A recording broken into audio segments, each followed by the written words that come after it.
Your Excellency, distinguished guests, ladies and gentlemen, good morning and welcome to the Business Services Hungary 2020 online event co-hosted by the Hungarian Investment Promotion Agency and the AmCham Hungary BSS platform. My name is Réka Böröc and I will be your moderator for the event. As you may know, HIPAA carried out a comprehensive survey on the Hungarian business services sector in order to identify key industry trends and tendencies. At today's event, we will present the results of the survey, and the 3 awards that will be given will also form an important part of it. We would like to thank AmCham Hungary BSS platform, CBRE and Randstad for their professional support and contribution, as well as NNCOM, which as our professional partner helped us to summarize the results of the report. Last but not least, we would like to thank all the 67 companies that completed our questionnaire. Ladies and gentlemen, it is my great pleasure to invite today's keynote speaker, His Excellency Péter Szijjártó, Minister of Foreign Affairs and Trade, to deliver his speech.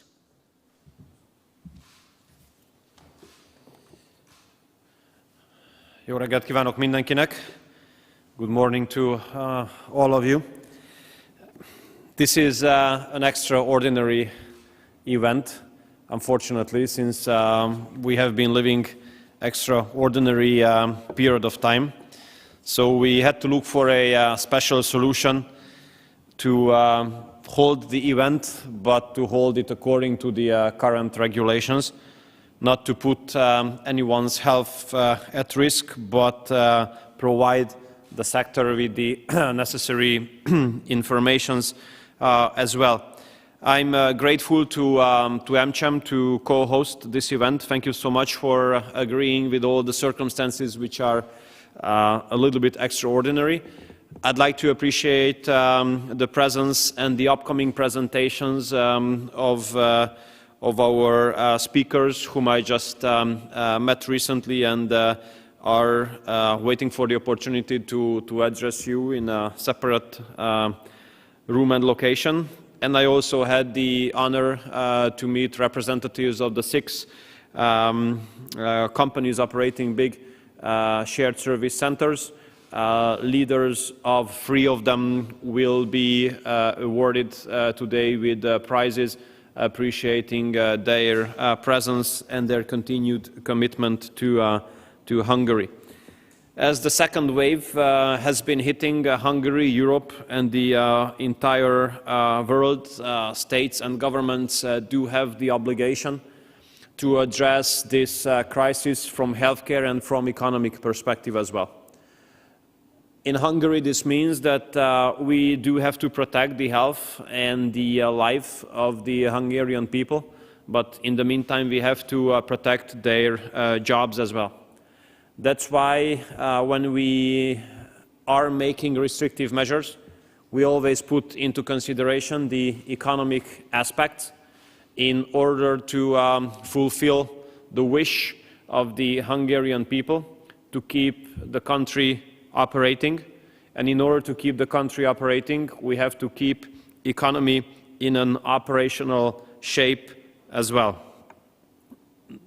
That is one of the reasons why we decided that parallelly to the ban of foreigners to enter the territory of Hungary, we allow business travelers to come with investment purpose, with the purpose of visiting the subsidiaries here and affiliates here in Hungary. They can enter the territory of the country without any quarantine obligations. And in the meantime, we allow hotels to accommodate business travelers, and we've been keeping the elementary schools operating, which allows the parents to go to work on a daily basis.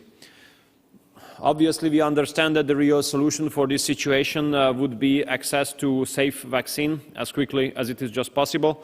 That's why we have been involved in the European and American projects. We have booked 12 million vaccines already, but we have been negotiating with Eastern countries, Russian Federation and the People's Republic of China as well, in order to be able to buy vaccine from there in case the circumstances prove to be appropriate. When it comes to economy, obviously we have to address this situation created by the pandemic in a comprehensive manner. There was a big debate in Hungary how to approach this issue, how state should help economy, how state should boost national economy. We have decided not to finance unemployment, but we decided to finance the fight against unemployment. Under the framework of this approach, we have been implementing a robust program to support companies which commit themselves to implement investments in order to enhance their competitiveness, increase their capacities, thus become more competitive, thus have more market shares in the new age of global economy, thus avoiding any kind of layoffs. So for us, the real path is not to give aid to the people, but to ensure that they have jobs, because jobs give the chance for a predictable and long-term solution. 975 companies have committed themselves to implement investments in order to avoid layoffs under this program I just referred to. Today at noon, we opened the third program of incentivizing investments here in Hungary in order to save jobs. To the 1/3 of the total volume of the investment, we are ready to finance the investments of the companies in order to avoid layoffs up to 800,000 euros per company, put forward by the regulation of the European Union. Here we gather with the representatives of the shared service sector, the industry which plays more and more important role in our economy. Currently, there are 131 business centers in Hungary operational. They provide jobs for 63,892 people, and this number has increased by 40% during the last 3 years. It makes us happy that these business centers have been increasing and enhancing their level of added value. These companies are bringing more and more complicated jobs to Hungary. They appreciate the highly developed infrastructure and the level of standards of our higher education system. And these companies demand a highly qualified workforce. And through the investments of these companies, Hungary became a leading country in the Central European region when it comes to a destination of shared service centers. This sector plays a key role in keeping talented young Hungarian people to stay at home with considerable salaries, rapid promotion opportunities, and the daily use of foreign languages. This industry is becoming more and more attractive from the perspective of the young, talented Hungarian people. As I said, this sector is becoming more and more mature recently. There's a broader and broader scope of extensively comprehensive tasks, and all representing explicitly higher and higher added value. We appreciate the cooperation which has been established between our universities and the shared service centers that helps our higher education institutions to provide the young people with knowledge and skills which are demanded by the labor market. When it comes to geography, the sector is becoming more and more balanced. Of course, Budapest is taking the lead, but many bigger countryside cities are now picking up. 4,500 employees are being employed by shared service centers in Debrecen, more than 3,000 in Székesfehérvár, and more than 1,000 in Miskolc, Szeged, and Pécs as well. 45% of the shared service centers operating in Hungary provide their services globally, and the highest number of languages used by one service center here in Hungary is 36, which shows that young Hungarian people have the talent to study foreign languages. Ladies and gentlemen, I'd like to inform you that a new form of training subsidy is now at your disposal. Up to 5,000 euros. We are happy to finance your training programs per capita. In case of implementing an investment exceeding 5 million euros, or in case of shared service centers, implementing an increase of headcount by 25 at least, you become eligible for the cash incentive, including the training subsidy. Regarding the training subsidy, maximum 2 million euros and 5,000 euros per capita. I'd like to inform you that last year there were 14 shared service centers implementing investments here in Hungary, creating 2,500 new jobs.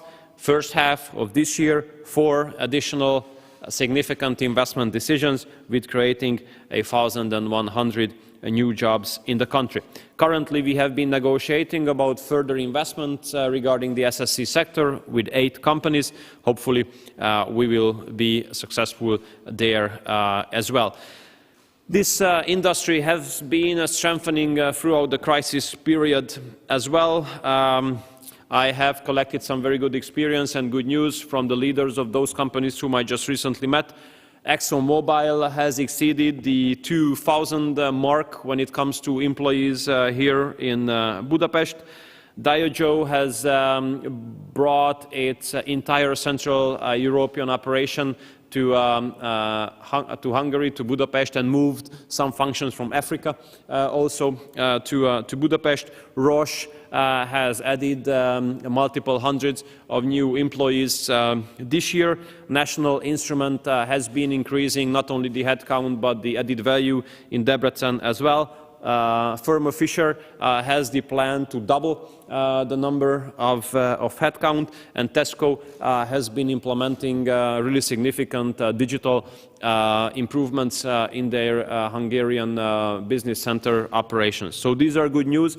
These show that the sector is really resilient, really standing strong, really stands strong throughout this very challenging period of time as well. And since this industry plays a very important role in changing the dimension of our national economy, we will continue to cooperate very tightly and effectively with the stakeholders of this industry.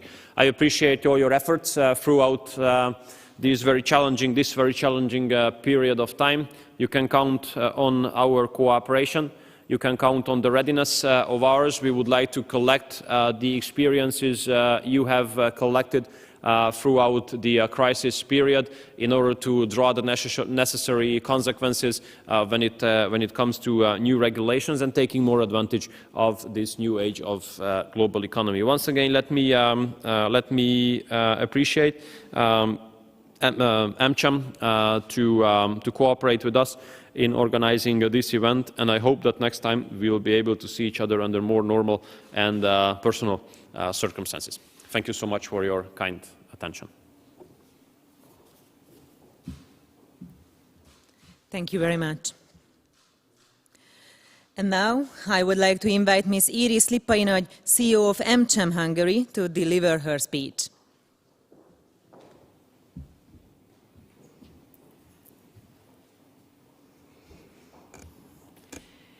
If you want to go fast, go alone. If you want to go far, go together. Cooperation, this can be the word of this conference today, and I hope to see it becoming the word for 2020 itself. Mr. Éšik, Ms. Kiss, Ladies and gentlemen, dear friends, I would like to very warmly welcome you at the 2020 BSS conference. We are very eager and excited to present to you the latest trends in the industry, and thanks for staying with us and being with us this morning.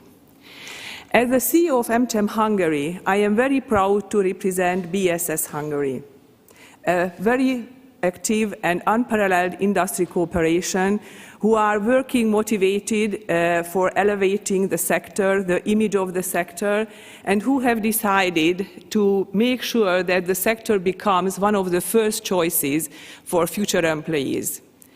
Back in 2019, in January, 22 companies of the sector came together and united forces with the aim to show how challenging professionals can find their place in the sector, the diverse workplace, the international environment they can work in. The aim of the cooperation is to show that you can work in Hungary with compatible pay, being close to your family, and work in an international environment.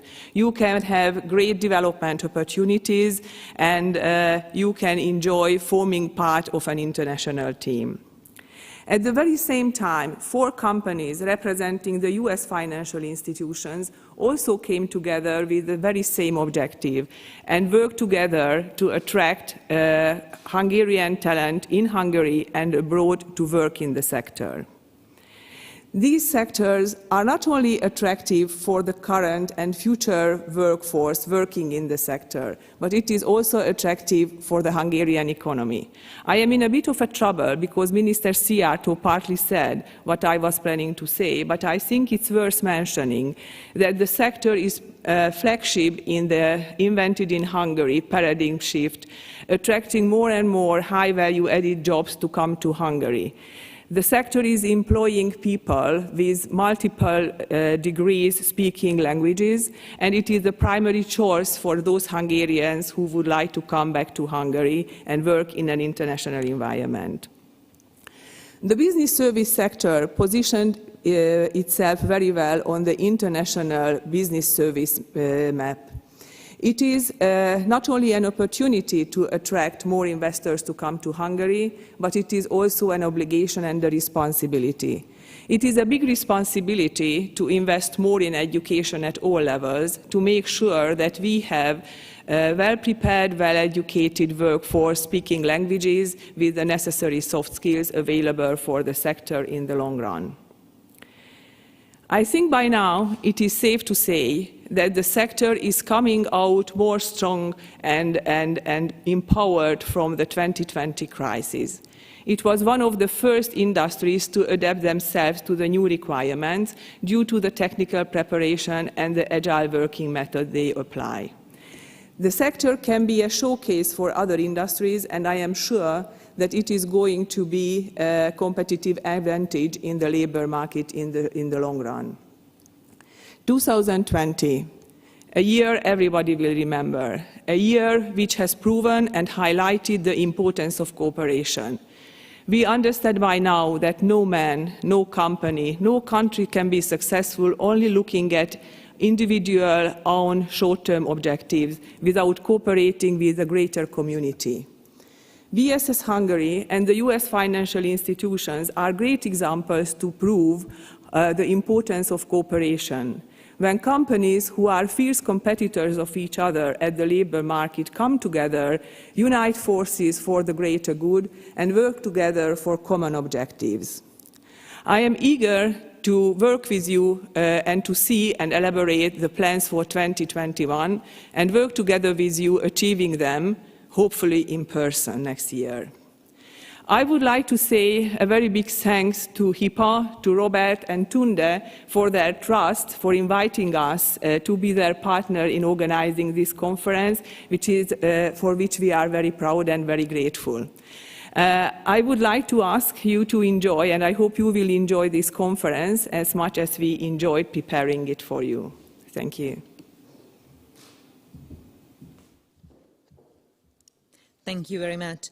It is now my pleasure to introduce Mr. Robert Éssik, CEO of the Hungarian Investment Promotion Agency, and invite him onto the stage to share his speech. Thank you very much. Good morning, ladies and gentlemen. Welcome also from my side. It's really a pleasure to be with you again, although this time in the virtual form, but I'm really happy that we have the opportunity to meet for the 6th time in a row, and even COVID could not stop us from having our annual business services event. Yes, and as it has been said before, business services continues to play a very important role from an economic development perspective, because it has continuously been among the top 3 sectors when it comes to jobs created via foreign direct investment. It also enables our shift of elevating the economy to the next level, and last but not least, gives international career opportunities to our youngsters who have the opportunity to stay in their hometown, in their home country, and yet still pursue international careers. So we are having similarities and differences from previous events. Of course, the format is different. We also have a new partner this year, and I'm pleased to have AmCham and its BSS platform working with us. And as Iris has mentioned, it was really a pleasure to prepare today's program for you, which I hope you will benefit from. If you allow me, I would like to talk about 3 topics. On the one hand side, I would like to give you some highlights of the trends that we have been able to observe on the business services market. I would also like to give you some background information on the survey that we are about to distribute and which has already been printed and will be also available electronically. And last but not least, we'll also say a few words about the awards that we are about to hand over also as part of today's program. As it has been said, the business services market is really becoming a robust market, also in terms of employment. 64,000 people by now, an increase of 40% in the last 3 years. I think these numbers are really impressive. And also, especially in this year, in 2020, the fact that this sector has been very resilient, even despite the COVID situation, I think is a very important feature. And there are different reasons behind that. What we have been able to observe from an economic development point of view is that the site selection projects in the area of business services did not stop at all. We have been able to carry on with our partners, with the prospective investors looking at the region, looking at Hungary, although many of the site visits were actually also transferred to the online world. In addition to that, we also see that even those companies that run major restructuring programs on the corporate level do give more room and opportunities for their business services centers, because these operations give the extra competitive edge and also offer efficiency gains for these enterprises. When it comes to the functional areas of the business services centers, of course, finance, HR, and IT are very strong together with customer service. But I would like to point out that R&D now is having a share of more than 20%, which actually goes very well in line with our strategy of focusing more and more on the invented in Hungary type of businesses and projects. More than 80% of the centers are captive or hybrid centers, which also show that actually the business owners trust very much Hungary as an investment location. 70% of the centers have added new services in the last year, and they continuously move up the value chain. I think an important feature from an HR perspective is always to observe the attrition rate, and I'm happy to report to you that based on the survey, we have seen a decrease of 50% in average attrition, which is approximately at 12% right now. When it comes to the focus areas for HIPA from economic development and investment promotion point of view, we will continue to try to attract high value-added investment projects to the country. Here I must refer to the announcement we have been able to make just 2 days ago, because Diligent has selected Budapest for its location of its brand new R&D center, which we are really proud of.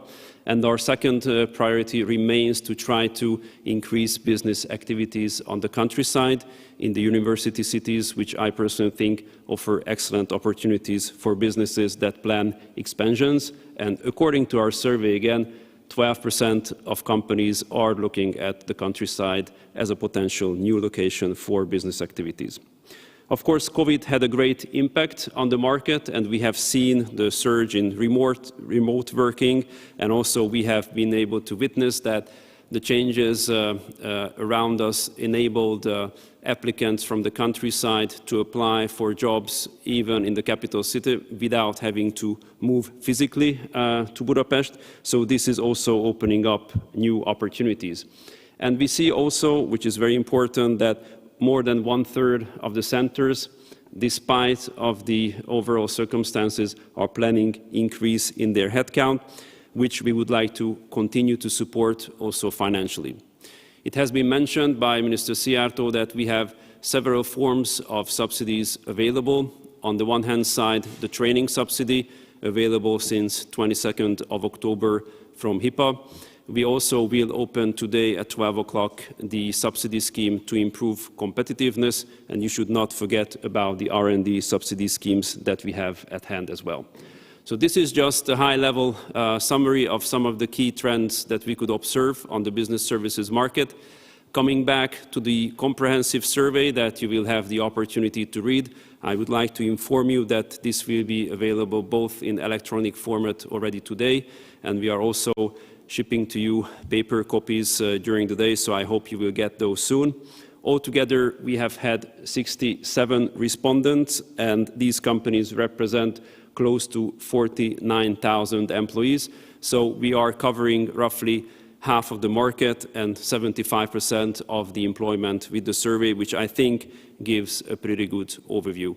I would like to thank also our professional partners, CBRE and Randstad, for their contribution to the survey, and also Peter Nagy from NNCon for his cooperation in the project. Coming to the awards, I think today's event is not only a professional event describing the market trends, but it's also an opportunity to recognize some of the key contributors to the success of this business segment. And that is why we will also have the 3 awards this year in the same 3 categories. So Center of Excellence of the Year, Manager of the Year, and Award for Educational Cooperation. The awards will also be given this year on the one hand side based on the survey, and on the other hand side based on the decision of a jury. Here I would also like to thank the members of the jury for taking part in the project, which include Deloitte, Ernst & Young, KPMG, PwC, and IFUA Horváth and Partners, and of course BSS Hungary and HIPAA as well. So thank you very much for joining us in today's online conference and award ceremony. And I would also like to encourage you to use today's meeting and event to give us your proposals and feedback on how to further improve the business environment for the business services sector. Thank you very much for your attention. Thank you very much. And now, ladies and gentlemen, I would like to ask for your attention. In a few minutes' time, we will be showing you a short video about the key results of the Business Services Hungary 2020 survey. Let's watch the video. Ladies and gentlemen, it's now time for us to present to you the key results of the Business Services Hungary 2020 survey. An investor-friendly business environment, a highly educated labor force, and a developed infrastructure. These are some of the factors which contribute to the success and continuous growth of the business services sector in Hungary. Over the past decade, Hungary has become one of the leading international hubs for business services within the Central and Eastern European region, with 131 companies employing close to 64,000 people. From a headcount standpoint, that's an increase of almost 40% in under 3 years. This year, 67 companies having various industry backgrounds and representing 48,576 employees operating in Hungary participated in this survey. When we address the average age of these Hungarian BSCs, we find that the sector has now reached an advanced level of maturity. The most common functions supported by BSCs located in Hungary are finance, accounting and controlling, human resources, information technology, and customer service, although the number of functions related to R&D activities has been increasing steadily over the past years. In terms of their operational models, 54% of respondent companies provide their services as captive, 27 as hybrid, and 19 as BPO centers. This means that Hungary continues to have an above-average ratio of captive and hybrid centers in the region. Hungarian BSCs are excellent at providing multi-language services. The largest number of languages in use at one business service center is 36. The Hungarian business services sector continuously attracts new investments from around the globe. Due to the increasing maturity of the sector, the focus of BSCs in Hungary is gradually shifting from transactional or routine services towards more value-added activities. For 51% of survey respondents, value-added services account for more than 50% of their complete service portfolio. Furthermore, 85% of survey respondents are planning to bring more value-added functions to Hungary in the future. The BSc sector is set to become an increasingly important area of employment in Hungary. The average age of employees is 32, while the average percentage of university or college graduates is 81%. BScs lead by example when it comes to equal employment opportunities. As a side result of the ever-growing awareness and attractiveness of the sector, in addition to the effects of the COVID-19 pandemic, the rate of voluntary attrition dropped significantly from 18 to 12% this year. In order to manage and retain professional talent, sector representatives are putting great emphasis on educational cooperation. 69% of BSCs participating in the survey have an active relationship with Hungarian educational institutions, especially in Budapest and in selected regional universities. Hungary provides a wide variety of high-quality office space opportunities, both in Budapest and also in the larger countryside cities. Currently, 21% of those BSCs participating in the survey plan to open a new service unit in Hungary within the next 1 to 3 years, and 12% of total respondents plan to do it in the countryside. New opportunities may arise from the COVID-19 pandemic, as the business services sector representatives rethink the future of office space in general, and companies move towards a more hybrid operational model combining both on-site and remote working, allowing for even more talent recruitment from the regional university cities. Despite the economic challenges brought by the COVID-19 pandemic, BSCs in Hungary still have a positive outlook for 2021. Altogether, 35% of survey respondents indicated that they wish to increase their number of employees in 2021.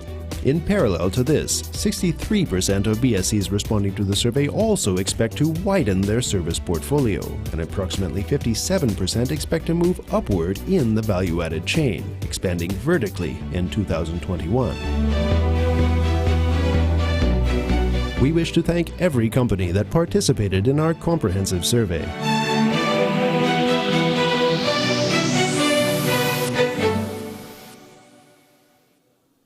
Ladies and gentlemen, it's now time to introduce our first presenter, Mr. Attila Bognár, a partner of McKinsey & Company, who will share some professional remarks with you about the current trends and tendencies of the sector with an international perspective.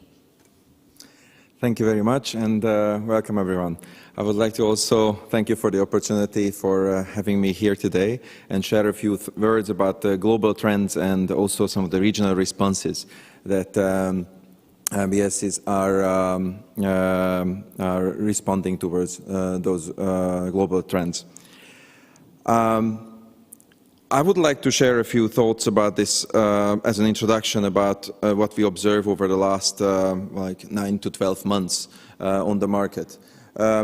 This is a very fast-changing market, and COVID-19 over the last 9 months has been accelerating actually some of those changes that has been happening across the industry, but also happening in some of the other industries that are closely linked to the service centers and to the service center sector. In addition to that, we are also very much connected into the trends that has been then affecting in our region most of the service centers. As just move forward.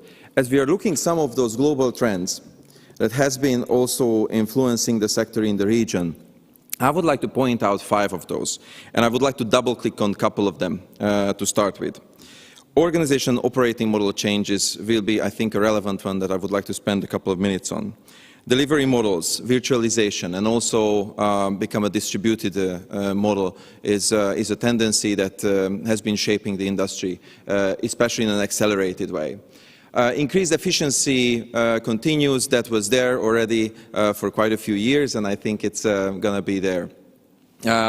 Technology and digitization at the same time, with its opportunities and challenges, is going to be a topic that I think will be relevant as we are shaping the answers, I think, these days in the sector.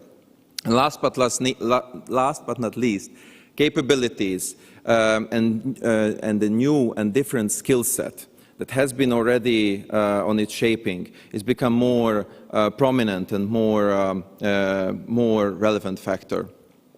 If I double-click on some of these points, as I mentioned, as I've been working with some of the global organizations and also some of the national champions who work closely with this sector, I see both sides of the word. On one hand, I'm seeing from a service center point of view, but I'm also sitting in the boardrooms where I've been working with the board members, thinking through how to respond to the current challenges, and also how to become more nimble and more agile and future-proof in their operating model and in their organization. And as part of those discussions, the questions are raising in a transformation, in a divestiture, or in an acquisition. How should we shape the operations behind our value proposition? And the question translated into the service centers are coming across as, what's my active role in that? How can I shape and contribute to the strategy execution? How can I scale operation if it's an acquisition? And how can I myself adopt my own operating model quickly to respond to the changes that has been happening in the global corporation or in the host organization? When it comes to the delivery models, especially virtualization and distributed workforce, I wanted to emphasize 2 points. One is when the value proposition of the host organization or the global organization has been shaping. Like an example, I want to have a client experience which is second to none. Then the question comes, what do I need to do in order to support that strategy? What can I do in my delivery model? Can my delivery model become more outcome-oriented, focusing on the service delivery? Can the model become more focused on leveraging the virtualization that has been happening over the last 9 to 12 months? And these are some of the questions that I think fundamentally shaping the answers and also the outlook of the sector, not just as of now, but also going forward in the next 12 to 24 months. If I move forward to the efficiency topic, I don't want to spend too much time on it. I think this has been, in the focus of each of these organizations, because originally one of the main reasons why the sector started to boom was, looking for efficiencies. And this efficiency is unfortunately or fortunately, it's there as most of the sectors are going through some more tougher cycles that has been also putting extra pressure on many of the service centers. I think an interesting factor is technology and digitization. Technology and digitization is really coming in multiple ways. First of all, there are technologies which has been, a playground of a few companies and some of the service centers, and those technologies, natural language processing, machine learning, etc., now becoming almost bread and butter for most of the organizations. And also, there's a lot of attention and challenge coming again from the headquarters. How can I turn to a more self-service-oriented model? My entire organization, including some of the services provided by the service centers. And I think last but not least, one of the distinguishing factor that most organizations are now looking at, how can I actually enhance my end-user experience? And how can then the service centers provide help, provide drive in achieving that objective? And last but not least, one of the key trends in the global space is around skills and capabilities. Some of the skills and capabilities that are now becoming almost bread and butter in the sector is skills around data, skills around automation, including robotics. You know, some of the soft skills, much more around problem solving and empathy. And these skill sets are not necessarily embedded, not even into the global organizations. And you know, mentioning that in the shared service center environment, these are the skills and capabilities that can provide an advantage, a competitive advantage, and could drive additional value towards the rest of the organization. So now that we have looked at some of those key trends, I wanted to shift my attention towards 4 topics. One is around the expansion of scope and value-added services. Number 2, talk a little bit about digital and innovation in the GBS context and in the collaboration model. And then maybe spend just a couple of minutes on the last 2 topics, leading talent management and shaping the business environment. Let me start with a client example of mine. Actually, this first one would be even more interesting if I could share our own example around the continuous automation and need for improved productivity and quality. Our own shared service center, McKinsey Shared Service Center, has been facing with a potential challenge as we've been moving our new mail platforms.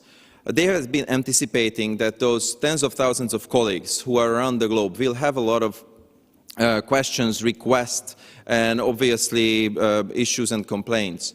So preemptively, they leveraged automation and technology and implemented a virtual assistant technology in a very limited period of time, in a few months' time, in order to prepare and handle the extended demand. Now, as an outcome, 20% of the demand, not just of the increased demand, but the overall demand of the service center has been transferred to this virtual assistant. And actually, the virtual assistant has been able to achieve a 60% first-time resolution rate. Why is it interesting, and why is it an example of continuous automation and productivity improvement? Because in this case, the organization, the service center, has been taking an advantage of an increasing automation opportunity in order to preempt a potential loss in quality, a potential loss in customer satisfaction. And I think what helped, and probably these are 1 or 2 of the learnings around this point, is moving away from the pilot logic, but enlarging the automation and the productivity increase at scale straight away, and not thinking of automation as RPA or as OCR, but thinking automation as, if I'm foreseeing a business challenge, how can I respond to it in the quickest way? If I move to the next point on this page around expanding the scope of our scope of the services beyond the transactional servicing, and then one client example comes to my mind around an IT services center. They have been realizing after the introduction of Office 365 that there's a ton of data generated around unusual sign-ins, around atypical travels, etc.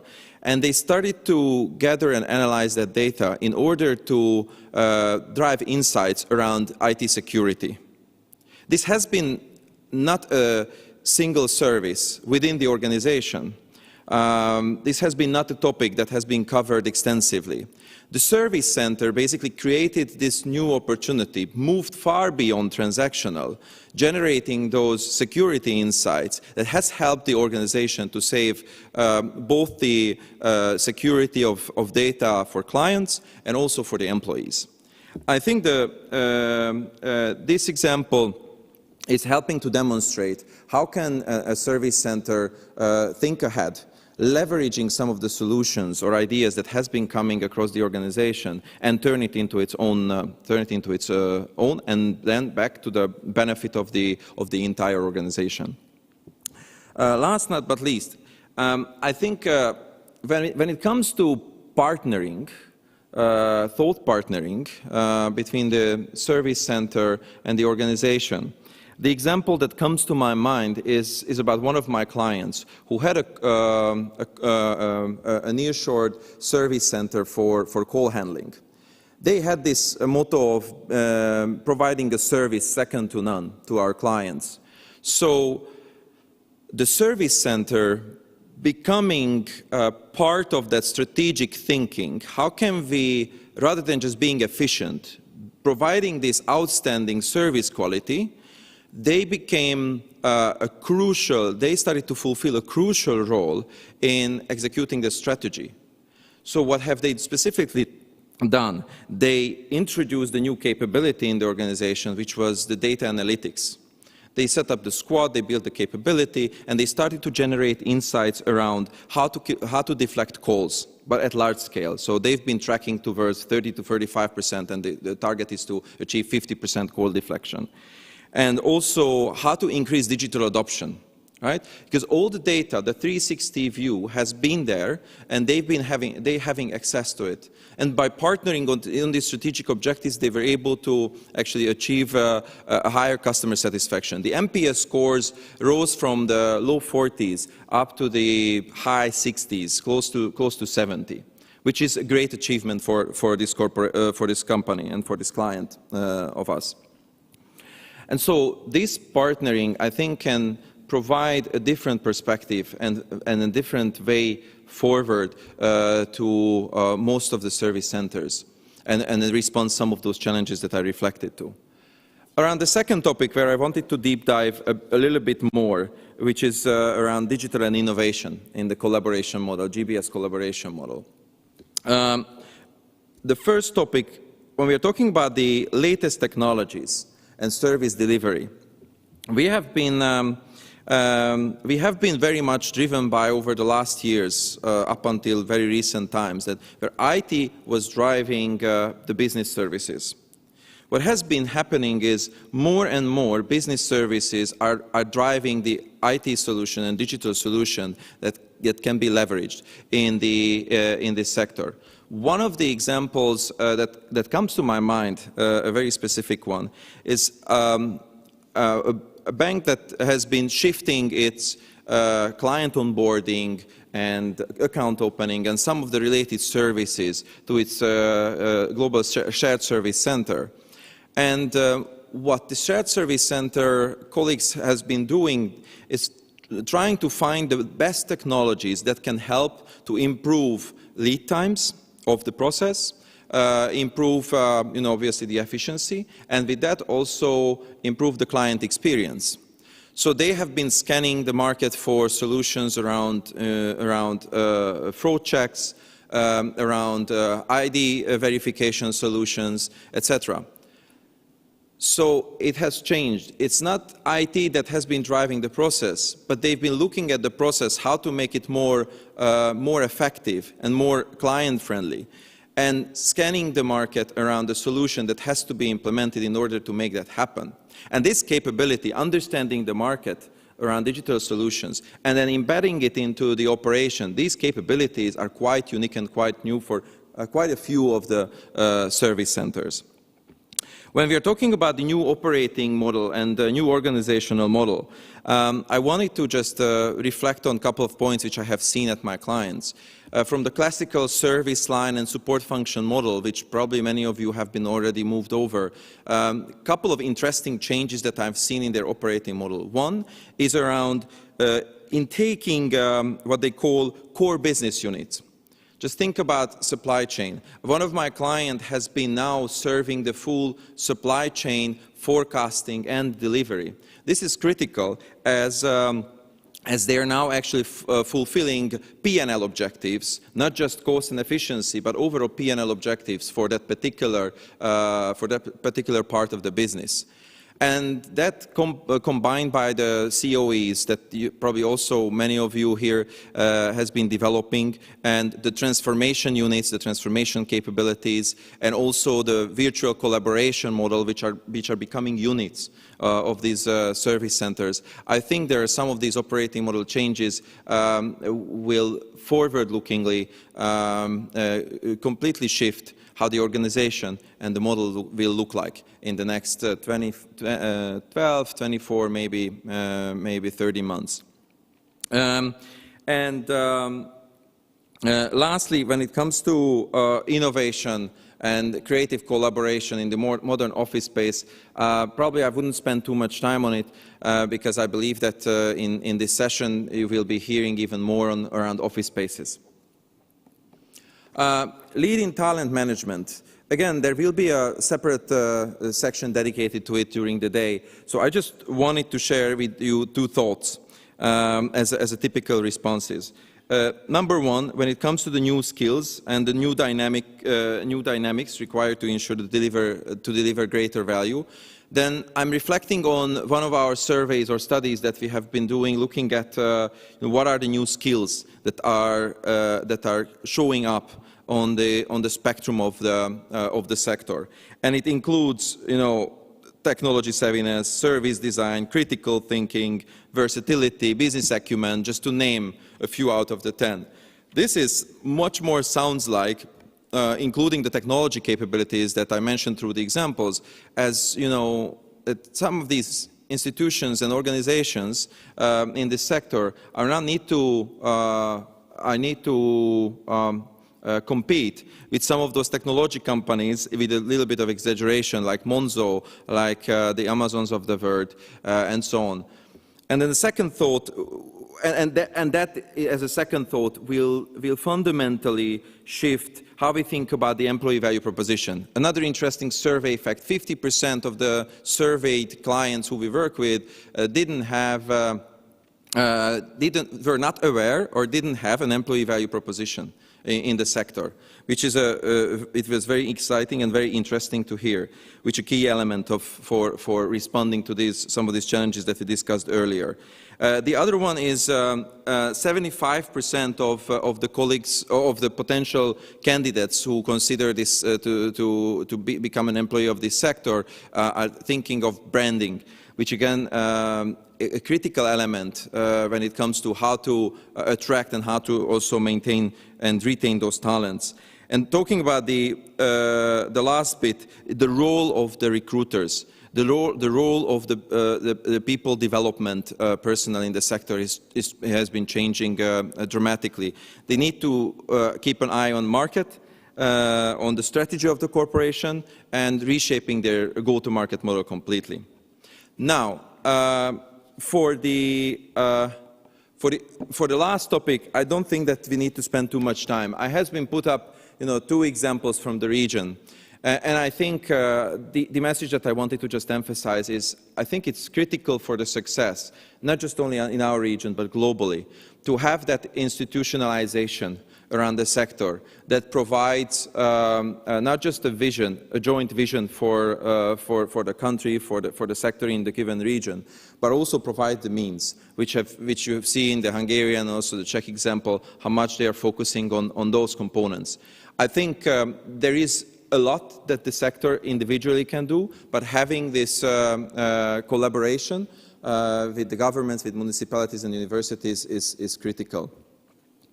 Now, while you are maybe skimming through the key messages and reflecting on the points that we have just discussed, I wanted to also reflect back to about a year ago when I was part of the same conference, and I think there I've been saying that some of these trends and some of the responses are belonging, to the best of the group. So they've been thinking on all this. I would say that to strive in this sector going forward, I think each and every service center needs to think along these lines and apply, obviously, to its context. But most of these levers or most of these areas that we have discussed in this session. With these last thoughts, I would like to leave you with. Thank you very much for your attention. And again, thank you very much for having me here today.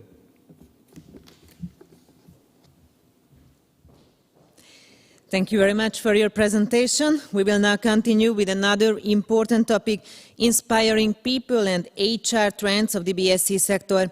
Ms. Petra Polgár, Operation Manager of Randstad, Hungary, and Mr. Sándor Baja, Managing Director of Randstad, Hungary, will share their experiences on the topic. Good morning, ladies and gentlemen. I wish we could meet in person.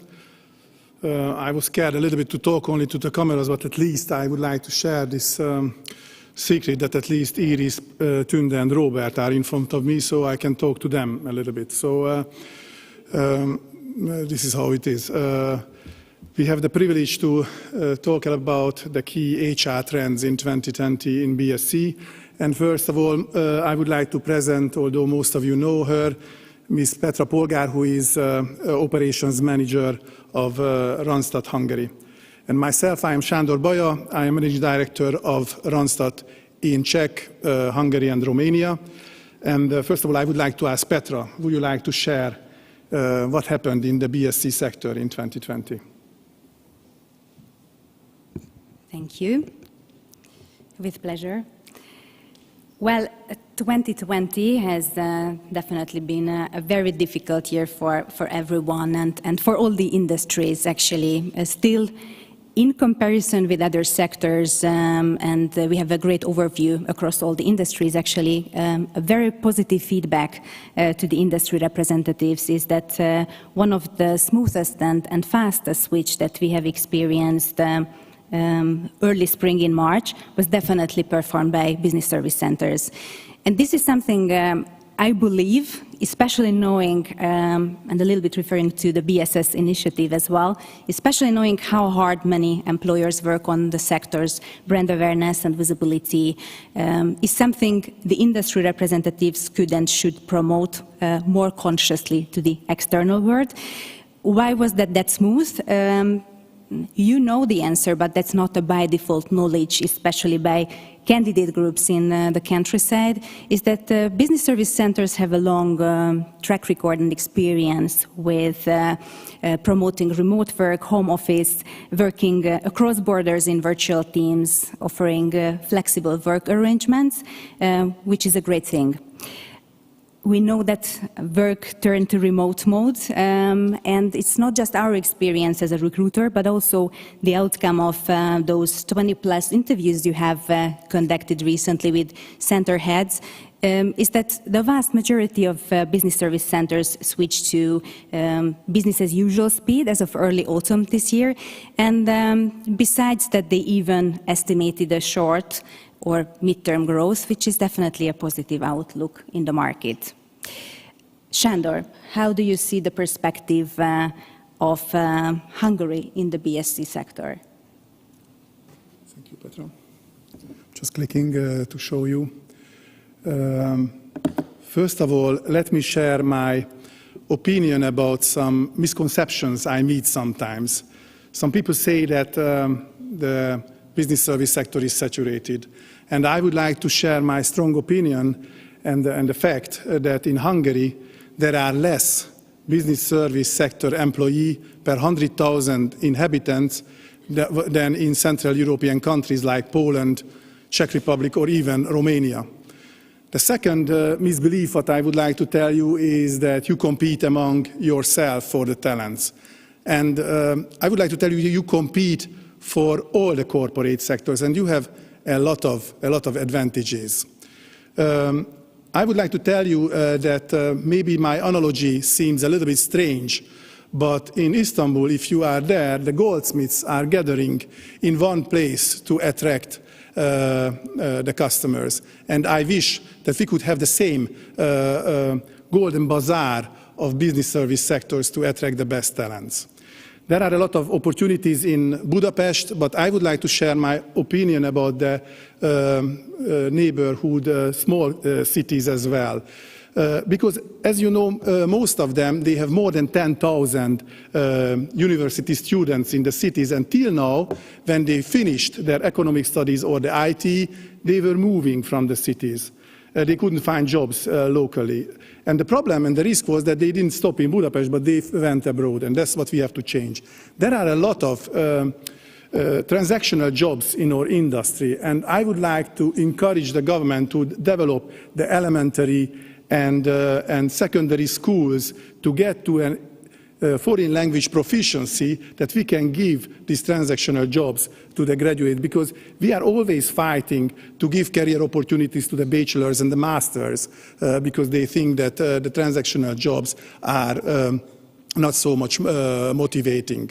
What I would like to tell you is from my Central European perspective, that we have a lot of advantages in analytical skills as well in project management compared to Asia. But I have to mention to you that I do see really now the artificial intelligence coming, and I see as well that some jobs are moving to Asia. And this is not a surprise because countries like Germany or the Netherlands, which used to insist on having the local language in the service, now they are happy with English, and then they move to Asia. But don't worry, please, there are a lot of centers who are moving transactional jobs to Hungary and still keeping the whole spectrum of jobs as well. And I am very happy to see that you are creating so-called hybrid jobs as well, which means that you are combining the transactional and more value-added jobs. The last point what I would like to mention, that I like very much when your centers are growing, because it gives horizontal and vertical opportunities to your people. Petra, how do you see the COVID situation, the new normal in the centers? Definitely there are many opportunities in this period. It's not just my opinion, but also the opinion of the center heads we have interviewed recently. One of the aspects that we got as consistent feedback is that the outcome of many employee satisfaction surveys, employees in the BSc sector have a strong perception of increased work-life balance. Of course, together with the challenge of matching work-life and homeschooling together these days, center heads also reported lowering absenteeism rate due to the lower illness rate as well. We really hope that it's going to be kept like that for the future. I'm sure many of you still remember one of the great quotes of last year's same conference from one of the roundtable discussions: "Hungary is a city." Who would have thought that very soon after that it's going to be even more true than it was last year's November? Many employees in the BSc sector left the capital to have a bigger home and more space, room for the family, or to support elder parents. And now they perform their work perfectly at a location other than the BSc's location. It's a very exciting period to try and to test, to pilot. It's an interesting question whether the geographical aspect can be also diminished for the future. I'm not sure that it's going to be that easy, just to think of the legal administrative aspects or salary matrix aspects, but still it's a great opportunity to draw conclusions and lessons learned from this period. Center heads estimate a 2-day office, 3-day home office mode for the future. And that's what we actually very often hear from other industries as well. Training got a new aspect. Of course, we could talk about it for hours, how much the training concept needed to be adapted due to integrating, onboarding new employees, maintaining a consistent company culture via a laptop screen. I'm sure that's going to be a great topic for next year's conferences. Still a huge opportunity for centers as well to stand out from the crowd, as there are very limited best practices for this on the market. Another opportunity is definitely in the countryside, and now after the opportunities, I'm asking Chandra about the threats of the sector. Actually, there are not so many, thanks to God. What I see as a threat, to be frank with you, and you should put, as we Hungarian, we say that let's put our hand on our heart and let's say that working from home, there are some threats, and the junior teams are having challenges, the induction, recruitment has some challenges, and the young managers sometimes have challenges, and we have to think how to solve it. As you heard that from Petra and from the others, that we are hiring from different locations, but this is as well a threat for you, ladies and gentlemen, because you can be hunted as well. So I heard about a Debrecen force level IT specialist, which was headhunted by Budapest, and then the gentleman didn't have to relocate, of course. Less traveling, of course, you reported, you saw in the figures that more than 15% of your people are foreigners, and we cannot get them, of course, these days. Threat is not for you, but for the real estate companies, that of course it is getting more and more cheaper, and I think we can use it in your P&L. One word about the compensation, which is the most important message. Of course, there is no inflation in Western Europe, and your companies are trying to freeze your salaries, but don't forget, there is an inflation in Central Europe, there is an inflation in Hungary, and the center head is considering minimum to follow the inflation, and don't forget, in euros, it will not cost you more than in forints. So with this one, we would like to thank you for your attention, and we give the floor for the next presenter. Thank you so much. Thank you very much for your presentation. Last but not least, Mr. Gábor Borbély, Research Director of CBRE Hungary, will give a presentation on the prospect for the real estate market and new offices in Budapest and in the countryside. Thank you very much. Good morning, ladies and gentlemen. My first word is thank you. Thank you to all of you who are making business here in Budapest, who are making business here in Hungary, and who are continuing and expanding this business activity. This is a sector, as we heard, of vital importance to our economy. It has been in the last 10 years, and we are confident that it will be for the next 10 years at least. And it is very much important to the real estate market as well. This is what I'm going to talk about right now. The title of the presentation is Turbulent Times, What's Next for the Office Market? And I'm always thrilled, obviously, to talk about the office market and the real estate market in general. But I believe that this year in particular, it's very important to talk about this market because there are a lot of challenges. We face these challenges. You are facing these challenges. But we are confident that there are massive opportunities out there for those who are prepared for the future.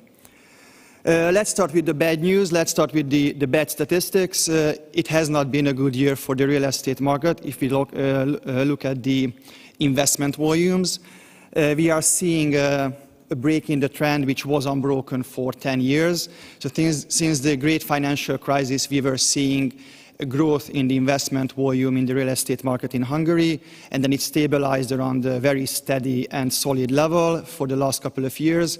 And for the first time on record in the last decade, we are seeing a dip in this volume. This didn't catch us by surprise. Obviously, we were preparing for that since the economic restrictions and the lockdown in the spring months. But there is a good news that we are seeing the light at the end of the tunnel, and we are preparing for a much stronger year next year. We are seeing that the interest for Hungary as an investment destination in the real estate market has not faded. In fact, there are many, many investors and there are many, many clients of ours who want to come back and who want to expand their activities in this sector. So we are very hopeful for a rebound in this activity as from 2021 and a steady growth for 2022 and 2023 as well. When we talk about the other element of this market, which is the construction market, and in particular about the office construction market, we can say everything but that this market was not silent. There was a very steady activity even throughout the worst months of the pandemic, so throughout 2020. And actually, we are in the middle of the third development wave on the office market here in Budapest. If you look at the chart, then we can see that there was a first wave during the years of the millennium. There was a second wave of developments coming to the market right in the years after when we joined the European Union. And there was a third wave of development evolving from 2018, actually following years of steady economic growth and the expansion of the service industry in Budapest. And we are in the middle of this development wave. Just to put some numbers out on the table, we have a market, an office market of something like 4 million square meters, which ranks as the second largest market in the Central European capitals. We have an office development volume which is currently under active construction of 500,000 square meters. This is a massive amount which will come to the market in 2021, 2022 and to some extent in 2023. And if you look at the map what we have here, I guess these markets, these sub-markets are not unknown to you because most of the shared service centers are located in one of these mature, very core areas in Budapest. So like if you look at the orange dots, those are the projects, those are the developments which are currently under active construction, and the yellow ones, they are the ones which are in the planned pipeline, so likely to be realized in the years ahead. These markets include the Váci corridor, the South Buda area and the Ring Road area. All these sub-markets mature, all these sub-markets close to the city center with good public transport accessibility and very much close to the major universities in town. But we shouldn't talk only about Budapest, and that's a very, very good news for me. There are the regional cities which are emerging and where the office market is growing very, very fastly. We need to mention Debrecen, Szeged, Miskolc, Pécs, Székesfehérvár, Kecskemét, all these regional cities which are of vital importance from an office market perspective and which are very attractive to our clients, and we are very happy that we can serve these clients who want to expand their activities into these cities. Let's talk briefly about the demand. Let's get something very straight. We are very much confident that following this unusual type of recession, what we are seeing today, the service sector is set to grow for the next decade. We were seeing that as a very important addition, very important contributor to our economic growth over the last 10 years, and we are very confident that this will follow in the decade to come. Having said that, we are also sure that the norm, that the mainstream model, what was the usual form of working in the past, it will not return after this pandemic. And we are sure that the working from home and the home office element, the remote working element in the working culture will be present in 2021 and in the next decade as well. Having said that, it's important to know that, however, working from home is reducing the space need, the space requirement of office companies per se. We are talking to companies who want to increase their office space, want to reuse their office space. We believe that the office is not dead. It will definitely not disappear. It will remain the center core of the company's culture. We just believe that it must change. So instead of the dense office space, we are hoping to see more and more creative office areas. We hope to see more and more fit out which enhance collaboration, which enables companies and enables workforce to be more creative, and obviously adds to the feature of the high added value services what we are welcoming to Budapest and what we are welcoming to Hungary. In the short term, we believe that the market is still tough. We are seeing a decline in the pre-lease functions. We are seeing an increase in the renewals. So most companies are postponing their long-term commitments when it comes to real estate decisions. And this is what we would have expected, seeing the tough economic conditions what we are going through this year. When we talk about the long term, we are sure that there will be a very solid and very significant rebound in the sector, and we hope for a strong demand. As you could see, there is a strong supply, what we are welcoming to the market in Budapest and in our regional cities, and we believe that the future is with the hybrid model of working, meaning that it's a solid and good combination of working from home and the office space as a key element to the success of the companies. Ladies and gentlemen, thank you for your attention. Thank you very much. And now, ladies and gentlemen, after these presentations, let's continue our event with the award ceremony. Our aim with the BSc Excellence Awards is to recognize the work of companies and directors who have achieved outstanding results in the sector. As Mr. Robert Éssik mentioned, this year the awards will be presented in 3 categories: Center of Excellence of the Year, BSc Manager of the Year, and Best in Educational Cooperation. To present the award, I would like to ask Ms. Lippai Nagy and Mr. Éssik to return to the stage. Thank you. In a few minutes, we will be showing you a short video about the winners. The first category is Center of Excellence of the Year. Based on the last year's findings by the Business Services Survey 2020, and for the complexity of its operations, the company receiving the Center of Excellence Award clearly states the results of the expansion of service portfolio with high added value services. This year's winner is ExxonMobil Business Support Center, Hungary. Let's watch the video.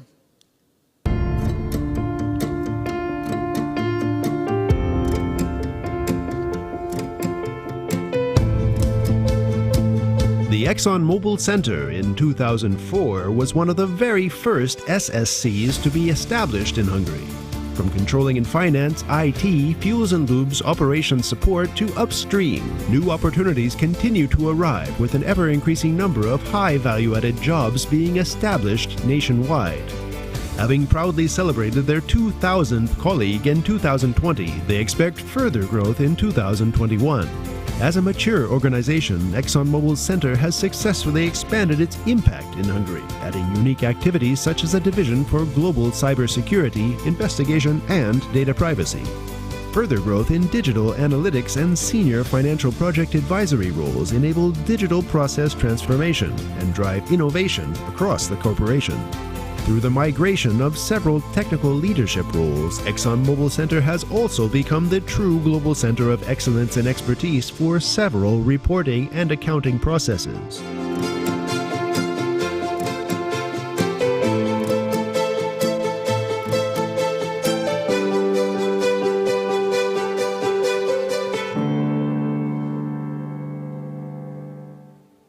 And now I would like to ask Mr. Jörun Kirschbaum, Lead Country Manager and Lead Controller of ExxonMobil Business Support Center, Hungary, to come onto the stage to receive the award and share some remarks. Thank you very much. Thank you.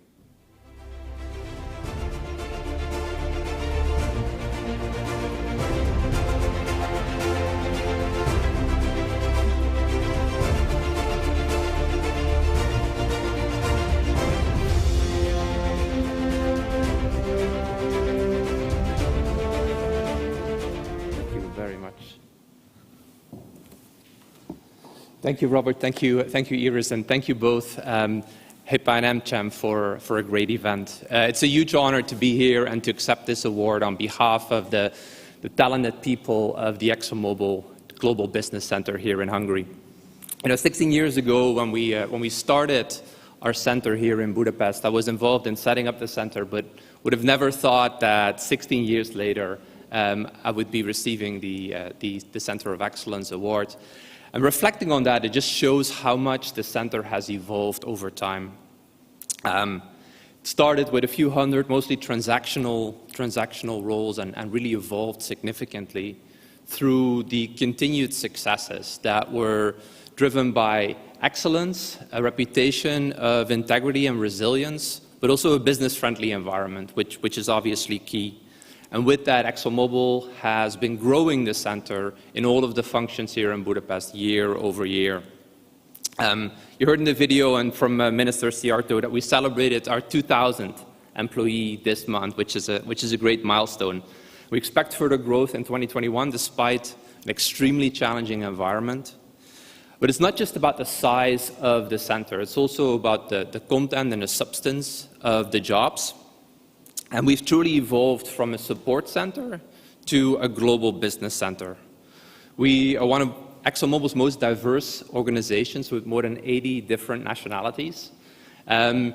We have collectively more than 12,000 years of ExxonMobil experience with our employees in the center.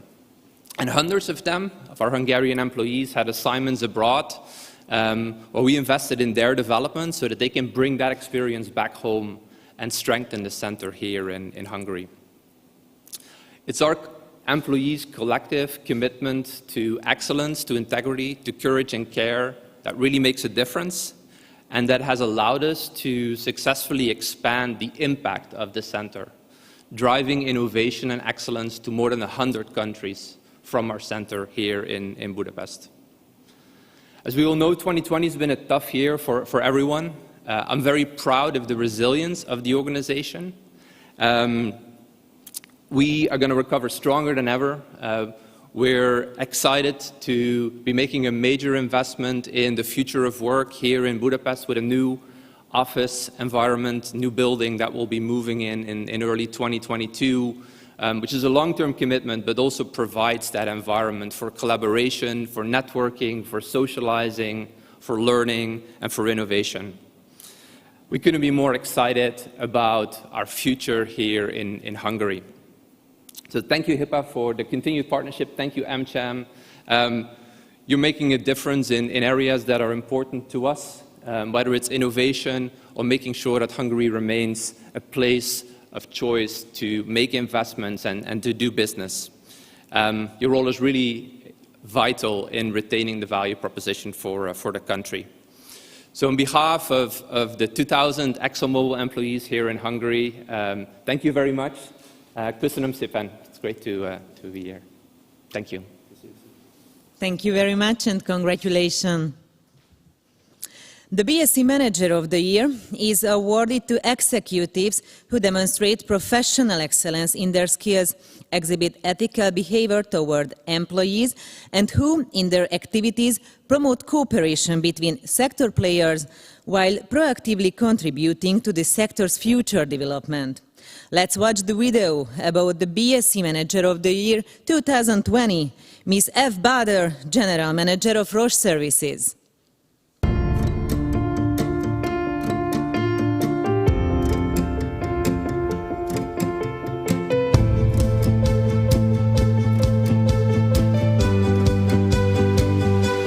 Roche Services Europe Ltd. was established in Budapest in 2006. The organization provides global support and consultancy with more than 1,200 experts to 120 Roche subsidiaries in finance, procurement, human resources, IT processes, and digital publishing services. Yves Bader, General Manager for Roche Services, plays an instrumental role in leading the organization, driving the implementation of customer-centric business services, which is also the best in its class, and developing her team to work towards a common vision founded on real enthusiasm and true human integrity. The sheer number and diversity of initiatives created for the well-being of employees is truly outstanding in the Hungarian market.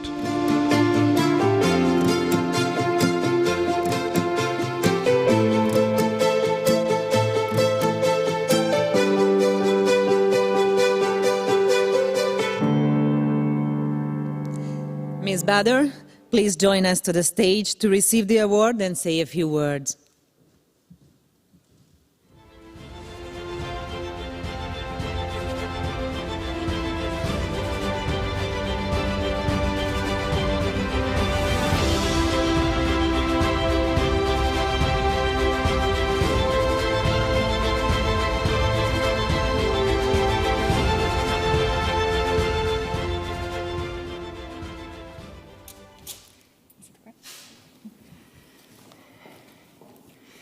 Wow, thanks a lot. Thank you very much for the entire committee for this award. I'm very grateful for that. And I would say, you know, our Roche purpose is actually doing now what patients need next. And in global business service, like the one we have in Hungary, it all goes through the people. And that's extremely important to us. And it really started actually with a submarine captain who said to his team that it had to unlock the potential, empower them, give them the right intent, and be able actually to let them decide on their future And I think I've tried to be that captain. Thanks again for this award. I would say our Roche culture is really allowing us to live fully that exemplary of unlocking the potential of people. And myself and my partners in the leadership team have actually really helped to go through that culture and be able to live it fully and be able to unlock this potential of more than 1,000 people. The culture of Roche, but also the ambition that we have in the future, is to have sustainable success in a world of cooperation, partnership with you as well, with internally within the Roche world, but also externally, like the one we have with HIPAA, with AmCham, with some of the other chambers. And I would say that's what it means. And I've heard you saying before, you know, partnership is so essential. I wouldn't agree more than that. And I think in those given hard times, partnership is essential.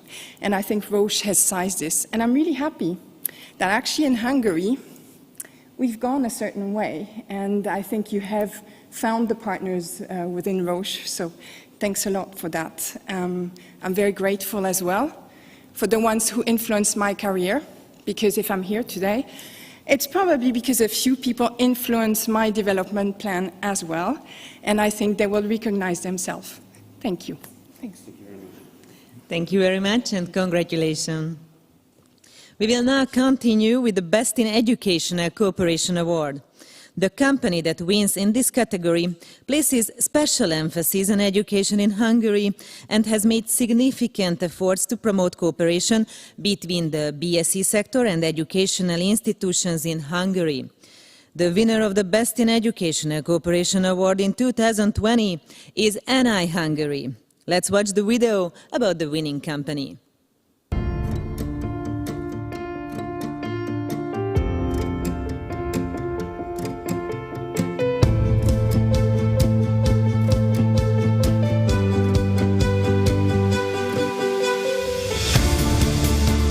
NI's first overseas production facility was established in Debrecen in 2001.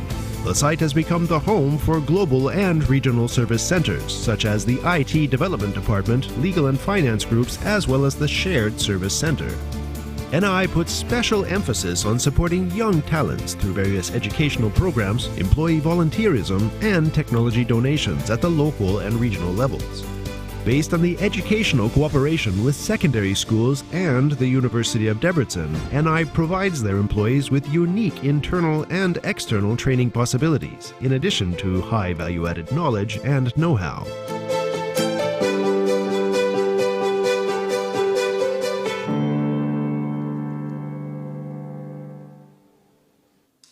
I would like to ask Mr. Robert Hosszú, Managing Director of NI Hungary, to come onto the stage, receive the award and say a few words.